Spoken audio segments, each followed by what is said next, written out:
The morning sun had only just touched the fields when the soft wind moved across the endless rows of green corn, brushing the earth like a gentle prayer. In a quiet corner of that forgotten American village stood a small wooden house with a faded roof and an old rocking chair resting beside the door. Inside lived a poor farmer named William, his gentle wife Grace, and their only son, Ethan, a tall and quiet boy whose kind eyes held more dreams than the sky above their farm. Their life was made of struggle, yet wrapped in love. William worked from dawn until his back ached, and Grace spent her days washing clothes by the river and tending a small garden behind their house. They did not own the land they lived on, only borrowed it from a wealthy landlord miles away. But even in poverty, their evenings were warm. Grace would light a small oil lamp, and Ethan would sit on the old porch listening to his father tell stories about rain, seeds, and a time when life was not so hard. They were poor, yet they still managed to smile. Ethan was bright in school and completed his matriculation with hope in his heart, believing education might lift him out of hardship. But dreams are fragile for the poor. After his father fell ill one winter, the little money they had vanished on medicine. When he turned 18, he left school behind and tried to work as a bus conductor in the nearby town. The traffic was always heavy there. Long lines of old buses, pickup trucks, and motorcycles crowding the dusty roadside. He stood all day collecting fares, shouting destinations, forcing himself to smile even when hunger clawed inside him. The passengers rarely looked into his eyes. People rarely look at a poor boy long enough to see his pain. It did not last long. One morning, his employer called him aside, looked him up and down, and complained that Ethan was too tall and took too much space inside the bus. "We need shorter staff," the owner said coldly, tossing him aside like a broken tool. And just like that, his only job disappeared. For days he wandered the small town streets, stomach empty, heart heavier than iron. One evening, weakened by hunger, he stood outside a small hotel kitchen and watched the cook scrape leftover food into a bin. The smell of warm bread and frying meat made his eyes sting. He waited, hesitating, swallowing his pride, but hunger always crushes silence before it crushes a spirit. He asked gently, "Sir, may I eat what you throw away, please?" The cook ignored him. People passing by looked away, pretending he did not exist. In that moment, he felt invisible to the world. The road beside him hummed with traffic, loud engines, honking horns, rushing wheels, life moving forward without him. Then, suddenly, a black luxury car slowed to a stop near the hotel. Its polished surface reflected the sunlight like a river of glass. The door opened, and a well-dressed man in a tailored suit stepped out, his presence calm yet powerful, eyes filled not with arrogance but something softer, something like remembrance. He looked at Ethan for more than a second, long enough to see a boy who had fallen, not a boy who had failed. He walked closer and spoke gently. "Why are you standing here, son? When was the last time you ate?" The question broke something inside Ethan, not his pride, but the lonely silence that had lived in him for too long. His voice trembled. "Yesterday. I have nothing left." The man did not turn away. Instead, he nodded slowly, as if he understood hunger not as a moment, but as a wound. "Come with me," he said softly. And for the first time in months, Ethan followed someone not out of desperation, but out of hope. The stranger guided Ethan toward the elegant black car parked a few steps away. Its doors closed, with a soft, dignified sound, unlike the rusted doors of the old buses where he once worked. Inside, the leather seats smelled of quiet wealth, the kind of comfort Ethan had never known. He sat carefully, afraid even to breathe too deeply, unsure whether fate was lifting him or only teasing him before pushing him back down. The man introduced himself. "My name is Alexander Grant," he said gently. His voice was calm, steady, and full of a kindness that came from somewhere deep within. "You look like someone who has been fighting the world alone for too long." Ethan lowered his eyes. "I tried, but nothing works for people like us," he whispered. The city highway stretched before them as the car began to move. Tall green trees swayed along the roadside, and beyond them fields rolled out to the horizon like a wide healing blanket. It almost looked like the farmland he once loved, except this time he was not looking from behind a shovel, he was looking from a window sealed in comfort. Alexander asked him about his family, his school, his dreams, and Ethan answered slowly, each word heavy like wet soil. He spoke of William and Grace, the long days in the fields, the unpaid nights, the quiet dignity of parents who never complained even when their stomachs were empty. He spoke of his education, and how hope escaped from his hands like wind slipping through his fingers. He mentioned hunger lightly, but Alexander could feel the weight behind it. Instead of pity, there was recognition in Alexander's eyes, as though he, too, once stood in the same worn-out shoes. When they reached the city center, the gentle order of countryside silence was replaced with the echoing rhythm of traffic, taxis lining the streets, delivery trucks groaning past busy sidewalks, and glass towers rising like mountains of steel. People rushed past each other, wrapped in hurry and ambition. Ethan watched it all through the window, astonished. It felt like a world built for others, not for someone like him. But Alexander spoke again, changing everything. "You will not stand on streets again," he said firmly. "You will not beg for scraps.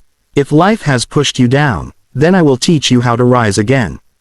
The car pulled up near a peaceful city park, lined with maple trees whose red and gold leaves swayed softly in the autumn wind. A small lake glittered in the center, and children played on a grassy hill. Alexander led him to a nearby bench, overlooking the calm water. "You see that reflection?" he said quietly. "That boy sitting beside me is not a failure. He is only waiting for someone to open a door that life had always kept closed for him."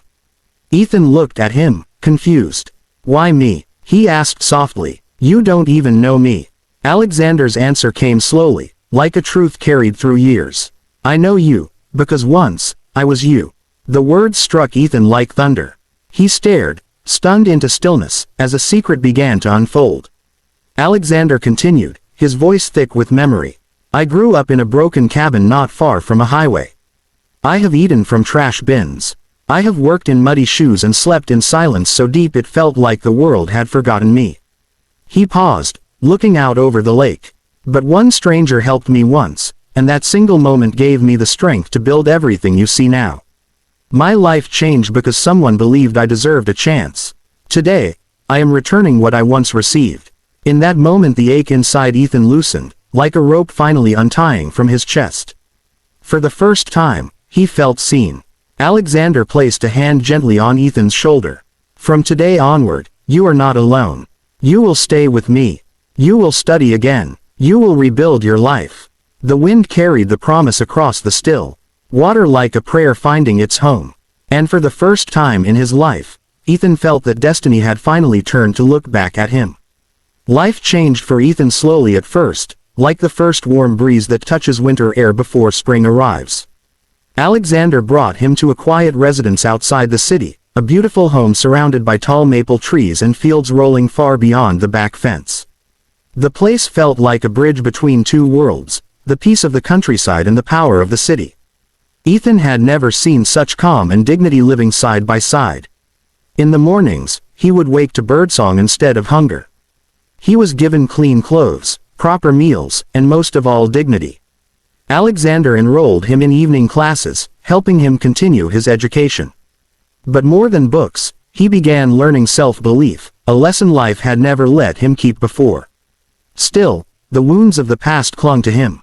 There were nights when he lay awake, remembering his parents bending over tired soil, his mother whispering prayers over cold meals, his father hiding coughs so he wouldn't worry them. His heart carried them everywhere, as if they still walked beside him. Alexander noticed this, and one evening, he sat beside him under the soft porch lights. "You miss them," he said gently. Ethan nodded. "Everything I do with their faces still inside my heart. I wish they could see this place. I wish they could see me now." Alexander looked toward the sky, the stars resting silently across the dark canvas above them. "One day," he said softly, "you will become the kind of man whose success reaches back into the past and lights up your parents' souls. That is how you honor them, by rising higher than the world ever expected you to rise." Those words settled into Ethan like a sunrise breaking through an old storm. Time moved forward. He began working part-time in Alexander's office, learning how people are managed, how organization breathes, how a single choice can shape 1,000 lives. He watched Alexander lead with fairness and humility, never arrogant, never cruel, and understood for the first time that power does not have to harden the heart. It can soften it. Years passed in silent transformation. Ethan grew into a disciplined, thoughtful young man, able to stand tall without shame. He completed his education with distinction, and soon he became Alexander's assistant, then his trusted partner in community welfare projects. They traveled through cities, meeting people struggling the way Ethan once had. In the polished buildings of downtown, he still saw the boy who once stood outside a kitchen door begging for discarded bread, but now he stood on the other side of the door, holding it open for others. One autumn evening, as leaves drifted across the city streets like a gentle red rain, Alexander shared something unexpected. In a few years, he said quietly, the country will elect a new leader. I believe true change begins when people who have known hunger speak for those who are still hungry. I want to build a campaign, not for politics, but for dignity. He paused. And Ethan, I want you to stand beside me when that moment comes. The words struck deep. This was not help anymore. This was legacy. This was trust. From that day forward, their mission widened. Community centers rose in poor towns. Food drives, scholarships, farmland reform, welfare clinics, all shaped by Ethan's memory of pain and Alexander's wisdom of survival. Cameras sometimes caught their work, but Ethan still felt like the boy from the wooden house, carrying his parents' hopes quietly through every step. And then came the day when the entire nation began to notice. Newspapers printed their names. TV channels discussed their movement. People spoke of them not as rich men or politicians, but as men who remembered what it meant to have nothing. Ethan did not know it yet, but destiny was preparing to call him to a place even he could not imagine. The morning sunlight spilled across the city streets, bouncing off glass towers and the traffic that never seemed to stop. Buses groaning under the weight of passengers, taxis darting like restless fish, motorcycles weaving through the chaos. Yet amid the roar, Ethan walked calmly, now a young man whose eyes held the quiet strength of survival and hope. The boy who once begged for scraps now carried a purpose larger than himself, and the world was starting to notice. Alexander had been right. The country's election season arrived, and Ethan's name was on every billboard, in every newspaper, and across TV channels. But this was no ordinary campaign. Every speech he gave, every appearance he made, reflected the years of struggle, hunger, and quiet perseverance that shaped him. He spoke not for wealth or power but for dignity, for fairness, for the forgotten children standing outside kitchens with empty hands and heavy hearts. One evening, standing on a platform in front of a massive crowd in the heart of Washington, D.C., Ethan's voice rose with conviction. The autumn wind carried his words across the streets, through parks where children played under maple trees, past busy intersections where delivery trucks and taxis moved like restless veins of the city. Every child deserves a chance, he said. Every family deserves to be seen. Every struggle deserves a hand, not a cold shoulder. The crowd erupted, not just in applause, but in recognition of the boy who once had nothing, now leading with the heart of someone who had seen everything. Back in the village, far from the city lights, William and Grace still tended their small goats and fields. They had heard rumors of a young man speaking on TV, a man with fire in his eyes and humility in his voice. When the news anchor revealed his name, Ethan Major, their hearts skipped. The boy they had raised, nurtured, and loved through hardship was now a symbol of hope for the entire nation. Cheers blurred their vision as neighbors gathered around the small television set in their wooden house. Ethan's journey from a hungry boy outside a hotel to a figure commanding attention on national television was almost too much to believe. The elections concluded, and Ethan emerged victorious. Not because he came from wealth, not because he had a silver tongue, but because he had lived every struggle, seen every injustice, and still chose kindness and fairness above all else. As his team drove him back through the city, past the roaring traffic and busy parks, past skyscrapers reflecting sunlight like mirrors of opportunity, he looked out of the car window and thought of William and Grace, of the small wooden house, of the fields and the goats. He would return to them, not just with success, but with the power to make a difference. That evening, the village erupted in joy. Ethan's parents could not stop smiling as the newsman's camera zoomed in on the simple home. Children danced, neighbors embraced, and even the wind seemed to carry celebration across the fields. What began as a life of hardship had become a life of hope, proving that fate may bend the path but cannot crush a determined heart. Years passed, yet Ethan never forgot the lessons of his past. From the small wooden house to the grand halls of power, every step reminded him of the hunger, the loneliness, and the endless struggle that once shaped him. He used his position not to amass wealth or fame but to open doors for others, just as Alexander had opened a door for him. Schools were built in poor towns, food programs reached forgotten villages, and communities once ignored felt seen and valued. Ethan often returned to the little village, walking barefoot in the fields, watching his parents' goats graze under the setting sun. The same gentle wind that once carried his dreams now carried his gratitude. He would tell children, no matter how small or powerless you feel, kindness can change your world.